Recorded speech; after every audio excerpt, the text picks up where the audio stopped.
Сарматтар, Сармат тайпасының қоныстануы. Балалар, ендігі кезекте Қазақстанның батыс аймағын мекендеген Сармат тайпалары жөніндегі тарихи деректерге сүйенейік. Нәтижесінде Сарматтардың әлеуметтік құрылымы және қоныстануы археологиялық ескерткіштері мен олардың мерзімдік шеңберінен мәліметтер ала отырып, қазақ жерінде екінші рет табылған алтын адам жөнінде кеңірек таныс боламыз. Сарматтар туралы деректер. Сармат тайпалары батыс Қазақстан аймағында өмір сүрген. Көне деректерде біздің заманымызға дейінгі 3 ғасырдан бастап Сармат атауы кездеседі.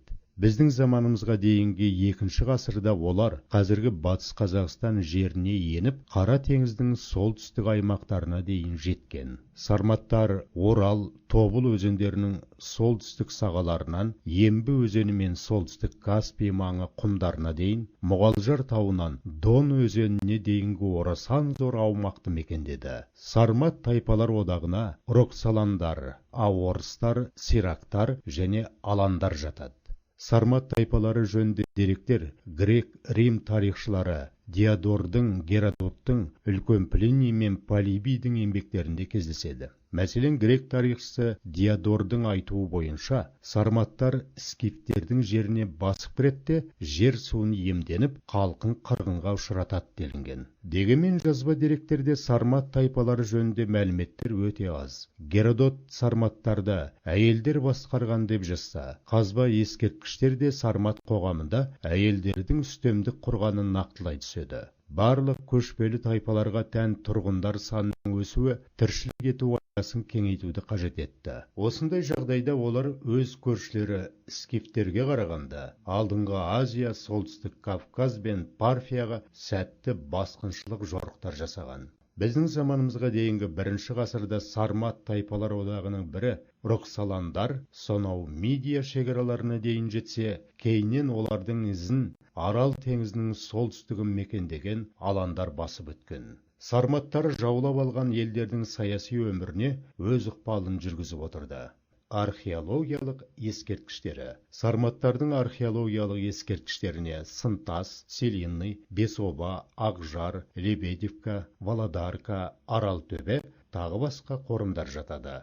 Сармат ескерткіштері негізінен қорымдармен жекелеген обалардан тұрған. Оларда диаметрі 60 метр, биіктігі 4 метрден астам обалар жиі кездеседі. Біздің заманымызға дейінгі 7 ғасырға жататын Орал өңіріндегі Целинный ескерткішіне қазба жұмысын жүргізу барысында 100-ден астам оба табылды. Бұл обаларда мәйіттің басын батысқа қарата, дөңгелек қабір шұңқырға бірінің үстіне бірін шалқасынан жатқызып, 2 деңгейде жерлеу тәсілімен қойылған.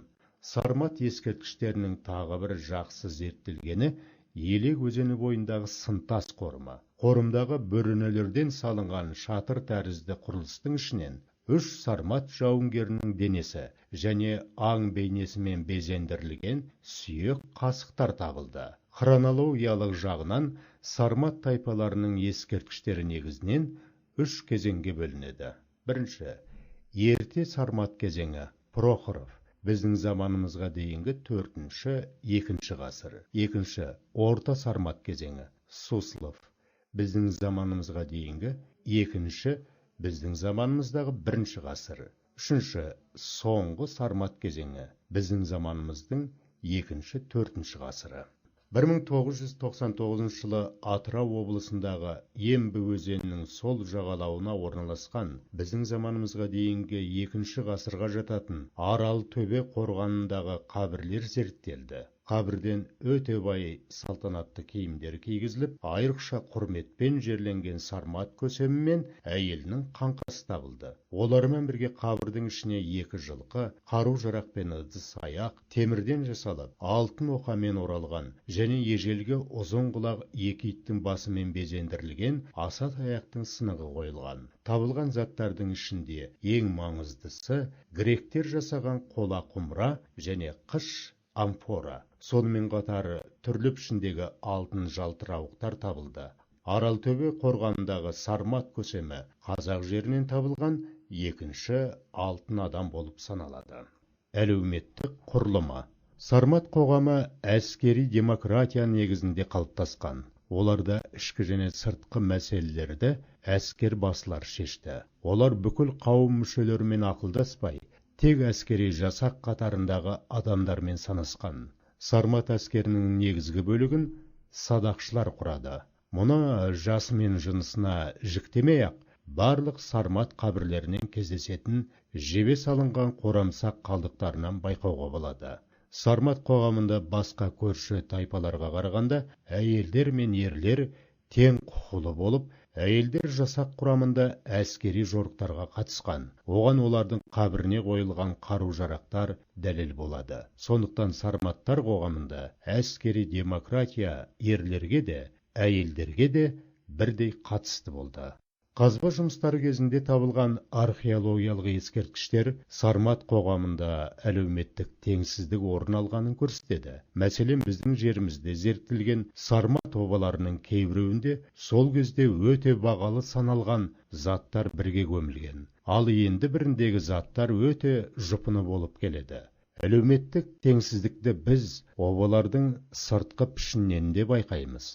Қоғамда ерекше орын алған бай, беделді адамдар қайтыс болғанда, оларға үлкен ескерткіштер қойып, кейде сол атақты кісінің жанына қатардағы туыстарын жерлеген. Сарматтардың ру басылары өздерінің үстемдік жағдайын мәңгілікке паш етуге талпынған. Осы мақсатта олар орасан зор ескерткіш оба соқтырды.